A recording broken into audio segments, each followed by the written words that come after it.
a conductive wire, and you were so electric. I had no say when you came so near, and just passed right through me. Hey everyone, welcome to Geekdom is back. I am once again joined by Jono Diener, and we are going to be chatting all about his recent comic, Monster Bounty. How are you doing today? I'm good. How are you doing? Good, good. I'm glad I didn't butcher your name there for you, so. Jono Diener. It's okay. I get Diana all the time, and I'm just like, there's literally no I anywhere in my name. My mom is Lydia and gets Linda all the time. That's fun. And we're like, it's not even the same letters. Names are fun. But before we dive into what Monster Bounty is about, I wanted to dive into your comics background a little, because I know this is something that not necessarily is recent for you from the perspective of loving and enjoying comics, but from the perspective as a creator. When did you really start to get into comics, and how did you end up sort of knowing you wanted to write them? So I had a few major moments that kind of happened over the years. The first one where I was trying to get back into loving comics, and I always preface this with, it's one of the most bizarre sentences in the world, and it's not a name drop, but it's essential for how crazy the story was. So I don't even remember what year it was at this point, but we were doing a Southeast Asia tour with Paramore, and at the airport, we ran into this guy, and he was like, "Hey, I do some stuff for Marvel. Like, I recognize you," like obviously to Haley, not any of us. And he was like, and so we were in Singapore of all places. And he's like, "Would you like to come to the Singapore Comic-Con and hang out with us?" And all of us were like, yeah, absolutely. So I remember like we were wandering around there, and like Haley and I were like looking at tables and stuff. And to just show how cheap of a little punk rock kid I was, I just remember like picking up every comic and being so stoked. And then like looking at the price and then putting each one down. And she kept going, "Why aren't you getting those?" I'm like, I don't know. I'd rather eat like a burrito or something. And I just kept doing that, and like clearly having this interest. Event ended up being amazing. It was my first Comic-Con ever, which happened to be in Singapore, which is also bizarre. That's wild. Yeah. So I was like, I just kept thinking about that. And I was like, man, I wish I got that. I'm like, whatever, not a big deal. Then I was on a wrestling podcast. My friend Aubrey Sitterson. Oh, by the way, to bring it back a little bit, the guy from Marvel is now like head of Marvel. His name is C.B. Cebulski. Okay. Yeah. And he's very like familiar with that name now. Yeah, he's a big time dude. And that was just when he was just one of the talent scouts back in the day. So then I'm on my friend Aubrey Sitterson's podcast, and it's this big wrestling podcast where it's called Straight Shoot. And I was a big fan of just professional wrestling in general. So I'm on the podcast as like a last minute guest because someone else dropped out. And, you know, at the beginning of them, usually it's like, "Hey, we could talk for a second before everyone jumps on." And he goes, "I know you're a wrestling dude. Are you a comics dude?" And I paused for a second, and I'm like, I mean, yeah, I like them a lot, but I'm not like super, super invested, I guess. And he goes, "That sucks, man. You should change that." Anyway, blah, blah, blah. And then like he announced the rest of the guests. And I just kept thinking, like, why would he say that? It turns out that Jason Aaron was the other dude that was on the podcast. Wow. And I didn't know anything about him at the time. But the most bizarre thing was, soon after that podcast, the first book that really like sucked me back into comics was, because when I was a kid, I read Spawn and like a bunch of other stuff. Okay. But I was reading Southern Bastards. And like, I don't know, a year into reading it, I like flipped it over and like looked at who wrote it, because I just thought it was cool. I didn't really pay attention to creators. And I was like, why do I know that name? And then I like went on YouTube and looked up the podcast, and I was like, oh my God. So then I I tweeted him, and I was like, "Hey, remember I was on the podcast and I was saying that like sometimes people go to events because they just want to eat corn dogs," or like something like that. And he's like, "Yeah, man." And then he like followed me back, and I was like, oh my God, this guy's such a big deal. And I had no idea. Like, that's because I'm from music world. I'm just like oblivious to like these other worlds and stuff. So then I started like paying attention to stuff he was doing.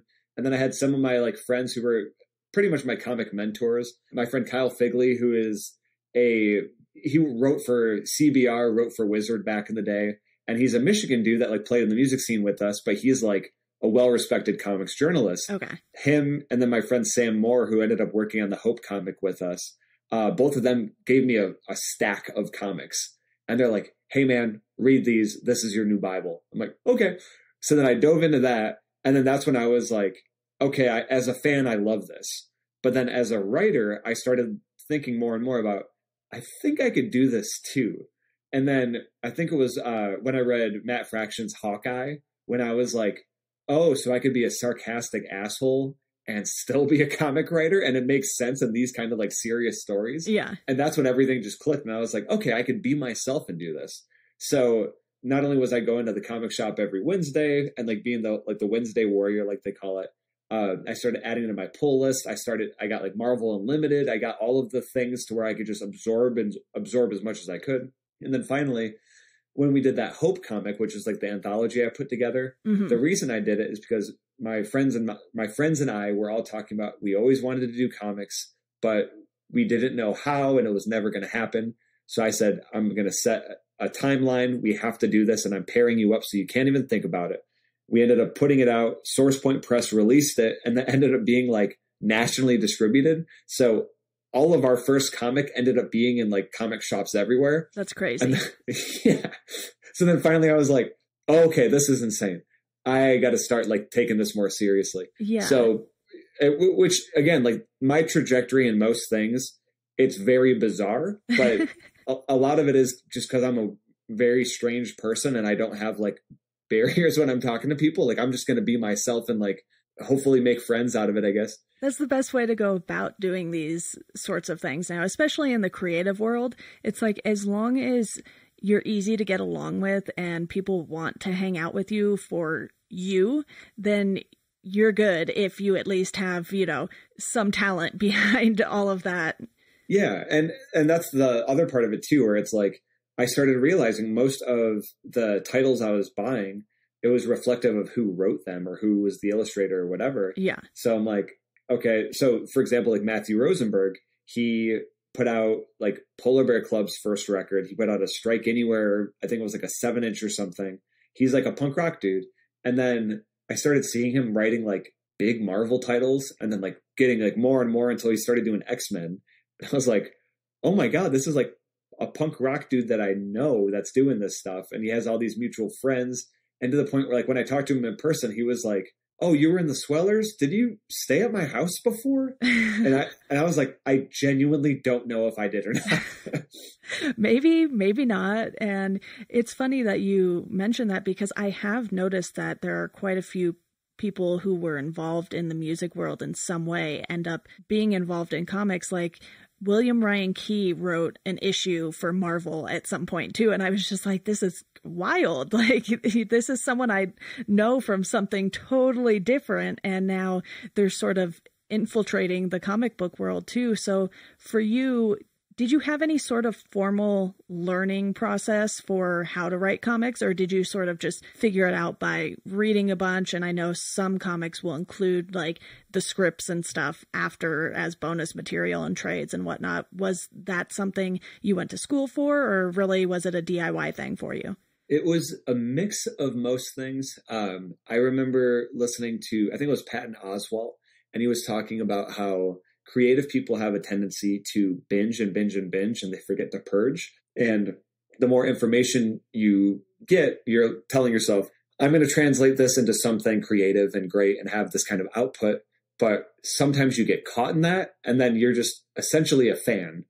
And I was really afraid of, I, of course, am a fan of comics, but I didn't want to just be that. Right. And because my brain, as I'm sure you know, just from following me on social media and stuff, like my brain does a million things at once where I'm like, okay, I have like 15 jobs and like all of these things I like doing for like creative stimulation. Yeah. So when it came to comics, I was like, okay, I want to focus on this and make sure this is like one of the serious ones. So first thing, as you mentioned, I was looking in the back of certain comics that would have a script breakdown. So then I would go to the page and I would look at the script and keep going back and forth. And then I would ask some of my friends who were like the accessible comic creators. And I'd be like, if you don't mind, would you be able to send me your script just so I could see how it's laid out? Mm-hmm. So from that, and like that's another thing that a lot of people don't know, is there is no actual standard way of writing a script. Right. As long as your creator team knows like how to translate what you're saying, essentially.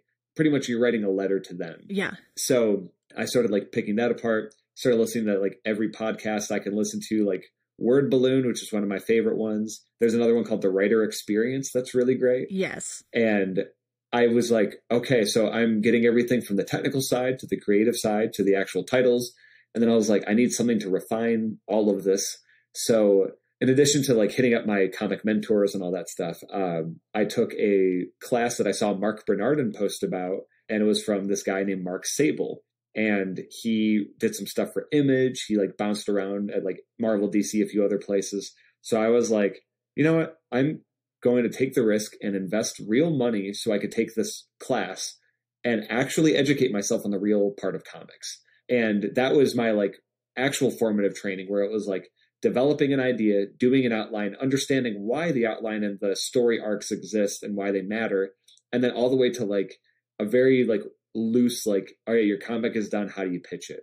And that's how I actually developed my first comic, which hasn't come out, but I did the thing that, you know, a lot of people do when they dig into something like this, where they go, okay, well, I want to write my masterpiece first. It's going to be this self-reflective, ongoing, longer than Saga and the Walking Dead series. That's going to be like, pretty much I'm just going to rewrite like the Iliad and the Odyssey, you know?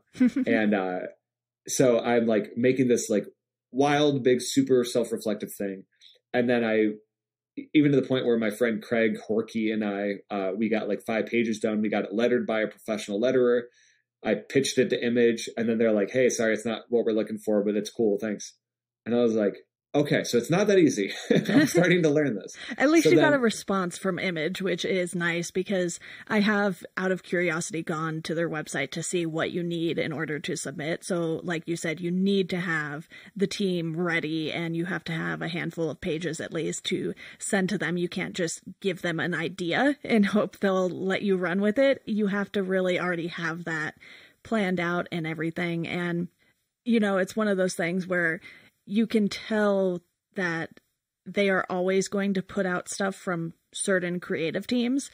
Like if you take a look at Brian K. Vaughan, it's like Image would be stupid not to release a Brian K. Vaughan comic, even if it's not exactly what they were looking for at the moment. Because I have noticed that there are a wide variety of titles on Image, and a lot of them do seem to have more adult themes too at the same time. Like I'm staring at my comics right now, and I have the 12 trades of Chew sitting there waiting to be read, but it's like, that's not the kind of comic Marvel or DC would really be releasing. And like you mentioned earlier, Southern Bastards, which is another great series that I have had a chance to start. So you get a wide variety of things, but you still have to sort of, I don't want to say fit a mold, but Image obviously knows what they're doing and what stuff they're looking for. But people also seem to not realize how many other comic book publishers there are out there. Like, you know, Boom, Oni Press, Icon, Dark Horse, so many others instead of just, you know, those big 3. So hopefully someone will pick up your comic. Well, so this is where it gets interesting. So I did that pitch and everything. And then I was like, I literally need to go back to the drawing board and start rethinking some things. And I actually was developing another comic as well. We have a comic book group on Facebook. Everyone's welcome. It's called Clobberin' Time. Yes. And I started that pretty much being like, I don't know enough about comics. I want to learn. I think we all do the same way. And then all these like professionals started jumping in, and it made it like a cool curated experience. But through that, I met another artist that's super rad, and we've been working on another comic pitch. But it's one of those things where it's like, to make it really good, you take your time to do that. And once it's ready to go and it gets accepted, then and only then do you move forward. You know, You don't do like 2 years of work and then go, oh, I guess they didn't want it at the end, you know?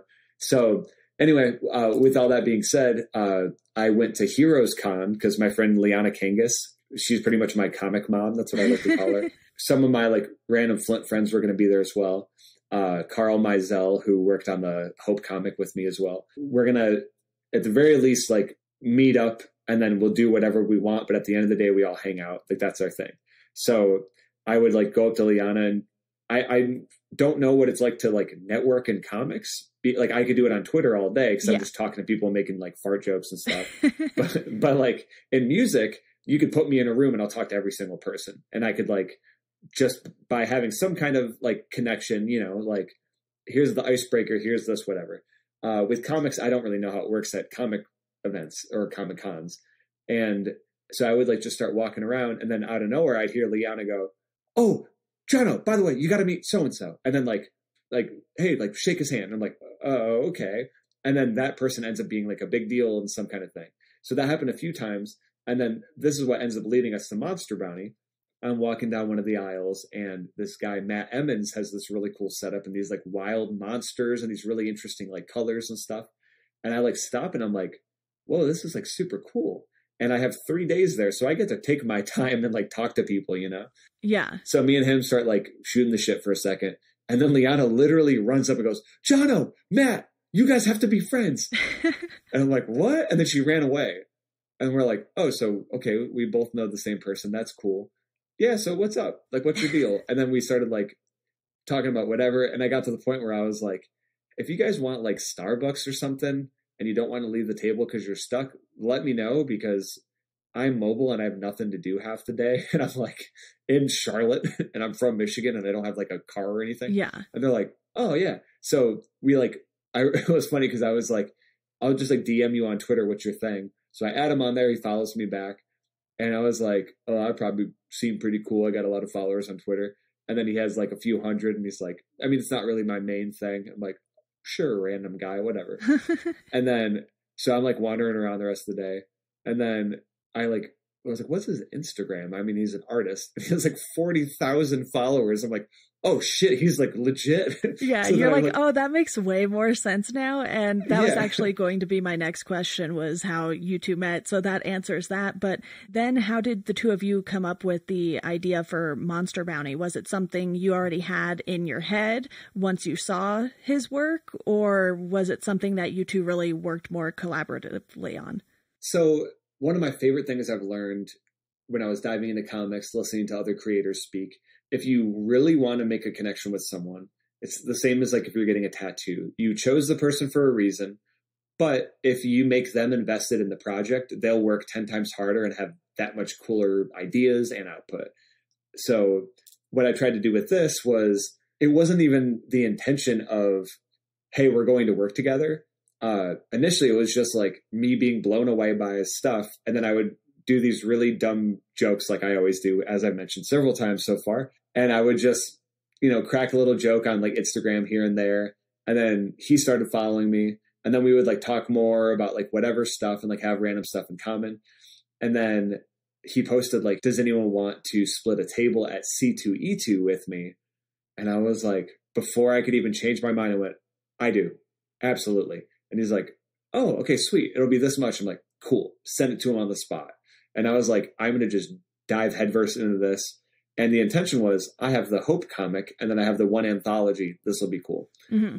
With that, I was like, okay, so I'm literally going to be next to this person for this whole weekend. So I was just kind of like stewing over my brain. And the more I kept hearing from people, they said, start with a small comic and go from there. So on my site, I had 4 like completely original like mini comics that my friends and I did just for fun. And my like connective tissue for all of that was, I'm going to put it on my site, but I encourage people to give to one of these like Flint animal shelters. And that's, essentially the donation version of it. So my friends and I worked on this stuff. We got a bunch of stuff done. So I have my portfolio now. And then I have 2 things like physically printed. So I'm like, okay, so that's cool. So with all of that behind me, I was like, I want to make a comics that I would actually really, really read. And not just like, here's like a cute or interesting like short story, but like push it a little bit further and see what's going on. So I hit up Matt and I was like, hey, I don't know if this is out of line, but since we are sharing a table, would you want to do a comic together? And I'll just hook you up with whatever we make from it. And he was like, yeah, man, sure. I'm like, okay, that was a lot easier than I thought because the artist writer relationship is like a very, very important thing, but also your approach is very important as well. Yeah. And like, if you just go into it being like, how much do you charge? And then there's no like chemistry or anything involved, you don't really go much further. But with this, I was just straight up like, I want to work with you. I didn't ask how much he was or anything. I was just like, I will do whatever to put myself on the table to make this happen. And again, literally. So he was like, yeah, man. So like, what do you have in mind? And I went, well, it's not what I have in mind. I'm like, what are things you like drawing? What are things you love illustrating? What are things you're watching on TV, music you're listening to? And also, most importantly, what are things you don't like drawing? Yeah. And he was like, oh, that's a good question. So he started like thinking about all this stuff. And then I don't know, like pretty much I knew he was into monsters and like just weird, like dystopian landscapes and stuff like that. So I was like, I don't know if you're into Star Wars, but I am obsessed with bounty hunters. Like that, everything from Star Wars to Spider-Man, like that whole world of bounty hunters is one of the most interesting, like street level things in all of any kind of IP, you know? Yeah. And when I first read this, you know, I just got it the other day off of Matt's website. There's a digital and physical copy available for anyone who wants to check it out. And right away, I was like, oh, this is like Star Wars meets a Western meets a monster story. And it is kind of great because you can tell that those influences shine through. And the fact that you thought to ask him what he doesn't like drawing is crucial because there are some artists out there that just don't like drawing certain things. Like I'm sure some artists don't like drawing vehicles. That's a big one. The amount of people I've talked to, their first thing is usually cars. Yeah. Don't like drawing them. I'm like, oh, okay. Yeah. So the fact that you were aware enough to ask that, I think, is definitely something that can kick off a great relationship. And you can tell just from, you know, the 12 pages of Monster Bounty that you two have this chemistry going right away. And it's like everything looks the part. Yeah. And one of the things I did was I tried to make like a lookbook, like an influence guide. Mm-hmm. So the funny thing is like, I was just thinking about these types of characters. Like I want to do a little paragraph breakdown for each one. And while I was doing it, I selfishly was like, how do I test my range? And by that, I mean, I've done these like short stories or whatever, but I'm like, I want to dig into character to the point where I forgot who said it again. It may have been like Jim Zub, like one of those like bigger, like inspiring comic creators that always gives advice to people. Mm-hmm. But in one of the panels, they were like, ideally, you want to write a character or a group of characters that can go into a tunnel and all the lights go out and all you see is their word balloons and you know exactly who's who just by the way they speak. Yeah. And I always thought that was super profound. So I was like, okay, I'm going to test that. And I was like, okay, so I know dialogue. I want very specific characters. Then I was like, also, I'm obsessed with Westerns. I just got this like reinvigoration. I think it may have been like Once Upon a Time in Hollywood or something that like made me just like fall back in love with that stuff again. Yeah. And then I've also been a huge Star Wars fan forever. And I knew The Mandalorian was coming out, but it wasn't out yet. So I was like, and this is where it gets really funny, where I was like, I would love to do a story where it's these badass character designs. And I had like Shocker from Spider-Man and like all these other guys from different things. And I was like, but the caveat is they never take their mask off ever. And he's like, dude, that's sweet. I'm like, I know, right? Not knowing that the first episode of The Mandalorian, he just straight up goes, we don't take our helmets off. And I'm like, oh, shit. Clearly, so, Disney or Lucasfilm needs to hire you. Yeah, right? But that's what like made me fall in love with that show so much, where I was like, it's that primitive like childhood urge of like, no, everyone I've ever been like attracted to character design wise, like Scorpion from Mortal Kombat, Spider-Man, like all of these people that wear a mask that just makes them look 10 times cooler because it eliminates that human element of it. So it's like automatically larger than life. So I was like, the only thing I want to give away is the very beginning Wildcard, which is like the main character. He has his mask pulled up a little bit so we could smoke a cigarette, and that's all you get. And I was like, I love it because it's starting with a little bit and then it gives you nothing. Yeah. So then on top of it, I've been like working on a lot of horror stuff, and I was like, what if I can make it like a sci-fi Western horror that's dialogue driven? I'm like, I'm pushing it, but these are things that are really important to me, you know? And as far as like a test for me, I was like, I could write these different types of characters in these situations that all kind of goes through the through line of just being a bounty hunter. And that to me was the end goal, but it ended up making like its own really weird, interesting story, especially for a 12-pager, you know? Yeah, with this being the early stages for the comic still, what are some of your goals for it? Are you hoping this one does end up like Hope in comic stores nationwide? Is it something you're going to kind of keep self-publishing a little and have physical and digital copies available just so it's easier for people to access wherever they are? So for this, it's a very interesting idea we had, half because we're idiots, but half because we're really ambitious. So we're making this issue 0. Okay. And the idea is the comic itself is a pitch. So we want to show publishers like we're very serious about the story.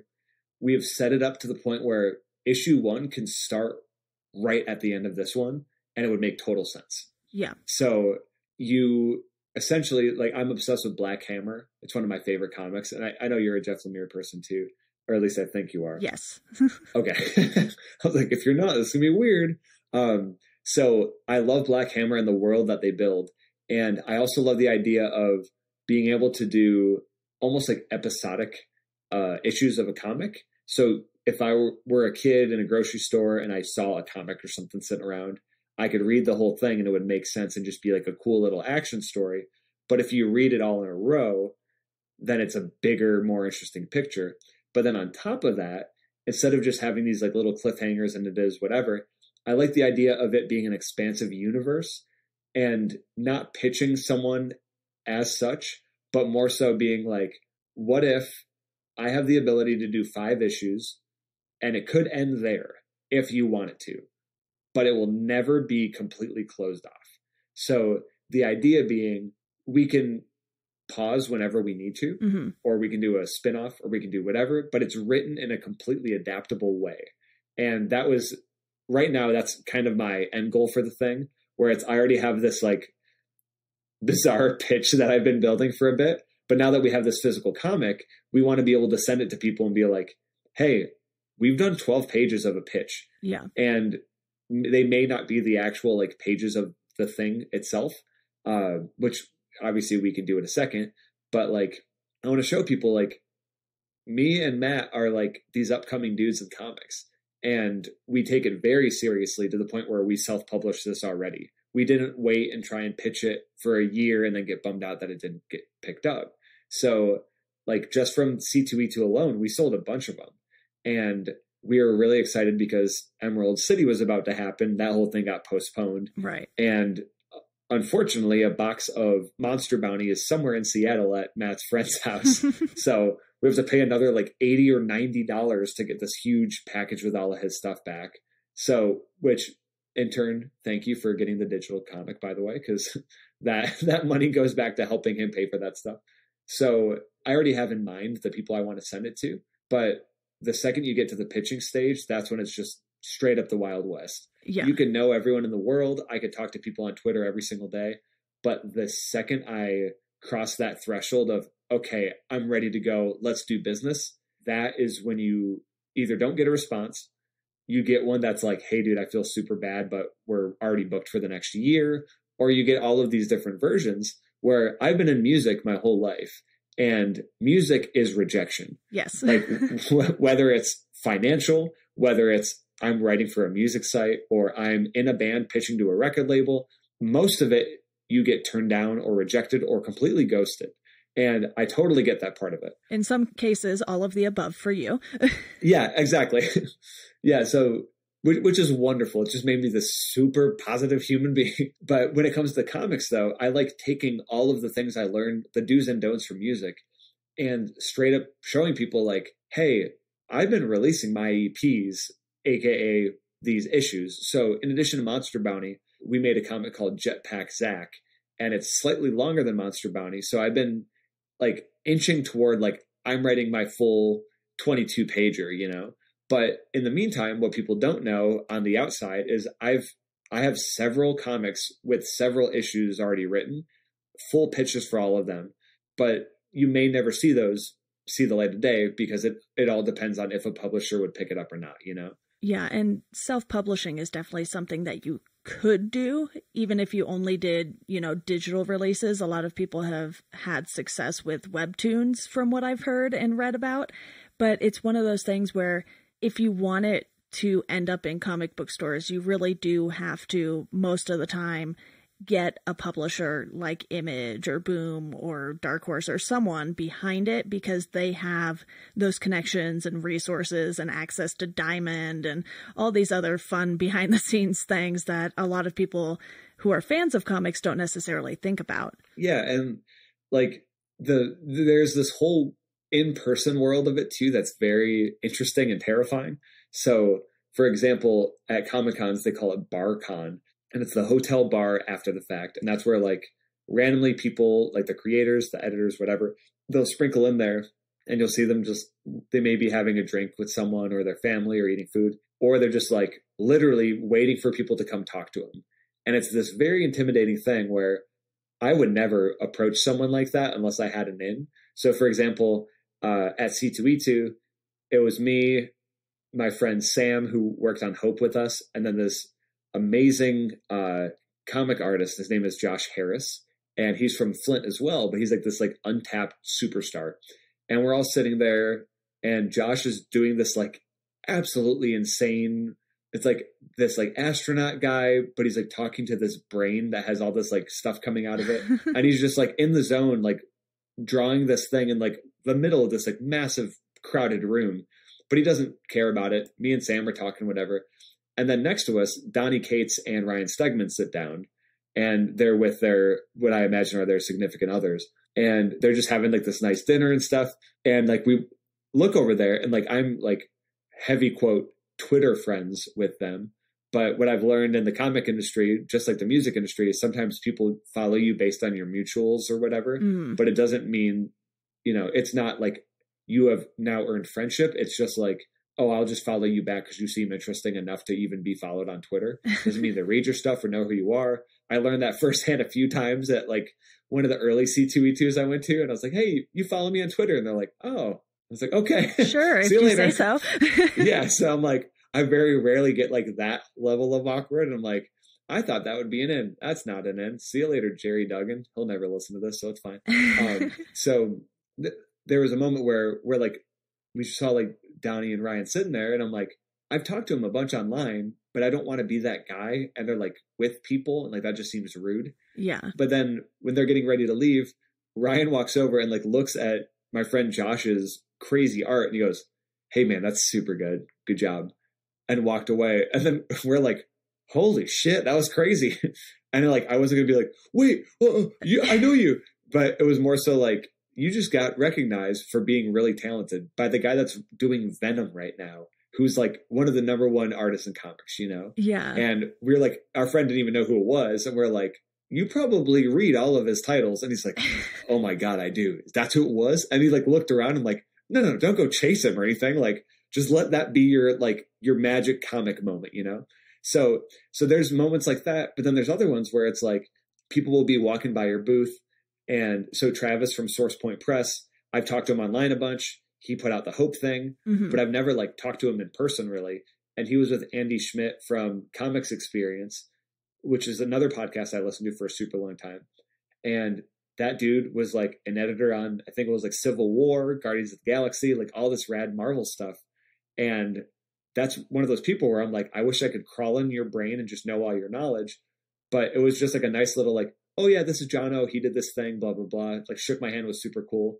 And I was like, I made FaceTime with this guy, and I have this dumb cat banner behind me. So I'm like, at the very least, this guy's going to remember who I am. So it's those little moments of like, I guess like social capital, if you want to call it that, where that plays so much more into pitching to someone rather than just a cold call where it's like, here's my form on my website. Yeah. We actually won't look at this, but fill it out.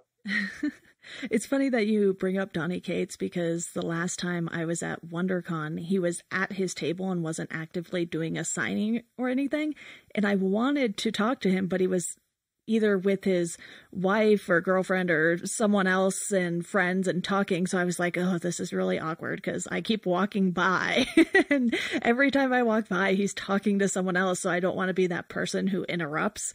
And it's definitely different, I think, when you're not there just as a fan, when you're there and you have a table too, because then you're like, okay, I'm technically working and trying to be a professional, but there are all these people I want to talk to. At least I imagine that's what it's like. I have never had a table or a booth, but my friend has. And it's just one of those things where you have to find that sort of delicate balance between being a fan and being professional, especially when you're trying to be in the same industry. Yeah. And like, there is nothing worse. So I imagine you've been in a situation where you're sitting next to one of your friends and then someone they know comes up and then they just turn and start talking to them and you're like, oh, they're going to introduce me in a second. And then they don't introduce you. And then you're just standing looking at them, but their like back is kind of turned. Yeah. And you're like, do I just walk away? And then, or do you pretend to be on your phone or something like that? So at HeroesCon, for example, like Liana, again, comic mom, was super busy because she's like blowing up in comics right now. She just did like She Said Destroy for Vault Comics, which is another rad, like blowing up publisher. And like I kept going to talk to her and she would have like two people there and I would just like awkwardly hover and like you can't not make that weird. Yeah. So I did that like several times at C2E2 this time while I was there. Like, so for example, I met Mark Sable, the guy that taught my first comic class in real life. And I had to like awkwardly wait. And then like the guy that he was talking to looked over and said, oh, I'll get out of your hair. And then Mark's like, no, you don't have to. And I was like, I'm not trying to like scare your people away. But then I was like, hey man, remember me? And he's like, yeah. So like, so there are like those positive moments where you have to like wait through the awkwardness to get to it. But man, like it's hard to just assume someone is accessible and then just invade their space. Yeah, it's one of those things where you are going to end up in awkward situations, at least some of the time when you're sort of trying to figure out how to network in a different industry. Because like you said, you could go in a room full of music people and have no problem, but with certain industries, sometimes they just have slightly different etiquette and you're kind of like, do I do this? Do I not do this? And then, you know, you have those times where, like you said, you're not being introduced and you're just kind of awkwardly standing in the way and you're just like, what do I do? I have no idea. But it's something that I think a lot of people who work in creative fields have to learn because you do spend a lot of time by yourself when you're creating. You know, you probably weren't sitting with Matt while you were writing the script. It's like you write the script by yourself and then you give it to him and he does his thing and you're not sitting there looking over his shoulder the entire time he's drawing. So, you know, it's one of those things where you're like, okay,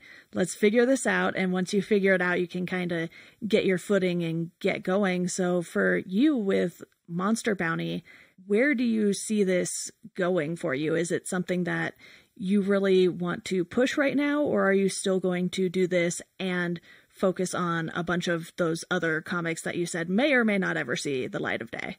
Pretty much we're going to use the physical version of this as a means to talk to publishers and be like, hey, Matt Emmons and I are a team and we have this tangible work that we took the time to do. We can do these things quickly enough, which means that if we had a monthly book, it'd be no problem. We invested in ourselves to physically print it and sell it, and it sold well, you know? So it's like, so with that, the thing I've learned, and again, it's another Jeff Lemire thing, where even if you're pushing a thing, you don't stop doing the other stuff. Because essentially, I'm just throwing a bunch of shit at the wall and seeing what sticks. And that's kind of how I've been with everything I do. I'm doing two comic pitches right now. Okay. Plus I'm writing Jetpack Zach as an ongoing thing online. I'm working on an upcoming anthology that I'm waiting on edits to get back. Then I'm working on another project coming up. So it's like I'm, as a comic writer, because I have the means to do things a lot more swiftly than an artist, I have to take full advantage of that or else I lose all of my momentum, you know? Okay. Which is very stressful because I don't know how to like sit down and not do stuff.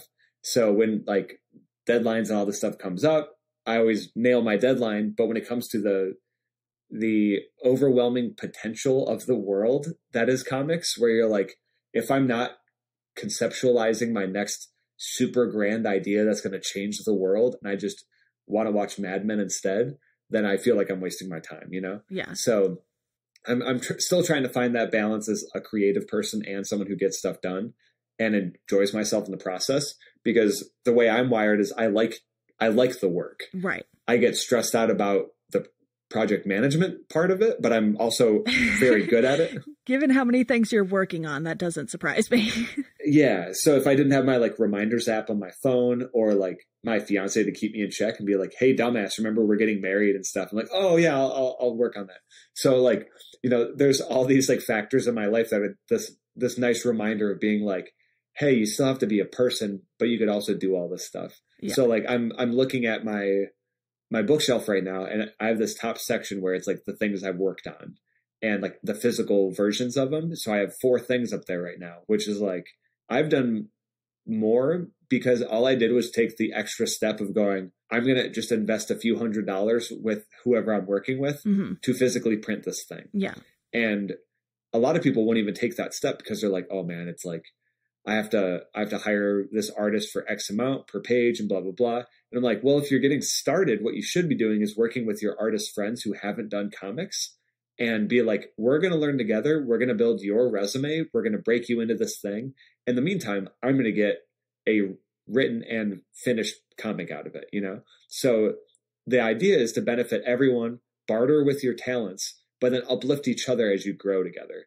And that's so Miranda Ireland, she did one of the comics, or one of the stories in Hope, a comic for Flint. Okay. And it was just like the art with our friend Carl, who is now doing like comic editing.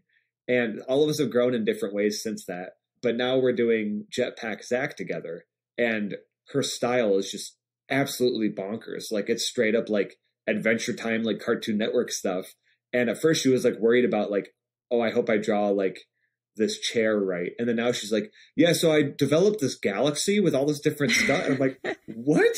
So, and her thing is like, she's just stoked to do it. And like we're keeping each other or holding each other accountable and being like, let's keep being creative. Let's keep pushing it. Let's just make stuff.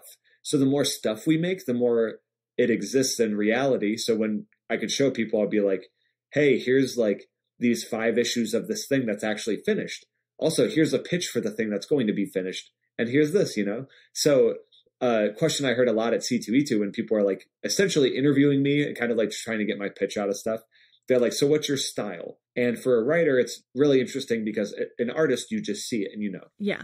With a writer, you're going, here are my 5 different covers of different types of books I'm doing. And there has to be some kind of through line or else it's just a waste of time for them. And the more I write, the more I realize my style is essentially like creating a world for lovable dumbasses who are thrown into very serious situations, and they are the only person that can save whatever, whether it be their city, their planet, or whatever, you know? So it's kind of like the Fargo effect, where it's like very serious things happening to very not serious people. Yeah, that's great. Well, I appreciate your time. I don't want to take up too much more of it, but do you have anything else you want to mention about Monster Bounty specifically? This has definitely been a great look into how you create comics, what your process has been like, and, you know, especially for you, what it's like managing all these different things and working with different people. The main thing about Monster Bounty that I love is the fact that the conceptualization of it, everything from the idea of this is what the story is going to be to these are what the character designs are going to be, it happens so quickly because Matt and I saw so wildly eye to eye on everything. And it just shows you the value of trusting your creative partner. So when I sent him the idea based on the things that I knew he liked and the things that I liked and that we would probably share in common, he worked twice as hard to be like, hey, these are these amazing character designs. Does this kind of thing work? And if I had an edit for something, it wasn't like, can you change this, this, this, and this? It was more so, how about we tweak this little thing, but other than that, we're good to go. because I want him to have his vision as much as I have mine. So when the whole thing came together, my favorite part about comics is when you get pages back and you just go, holy shit. Yeah. Like, this is a thing we did. This is an idea that came from my head, and I trusted you enough, and you pulled it off beyond my wildest dreams.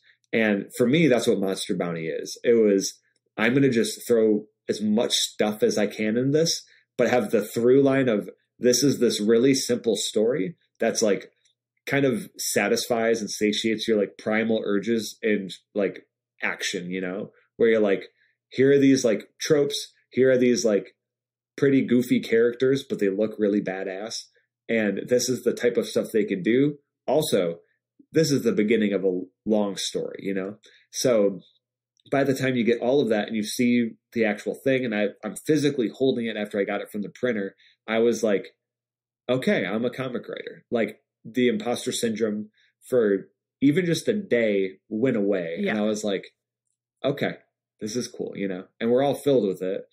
But when you get that like gratification of like, I invested trust in someone, I took a risk on them, and they took a risk on me, because artists don't have to work with writers at all. Like, you don't even need dialogue in a book and it could sell. Yeah.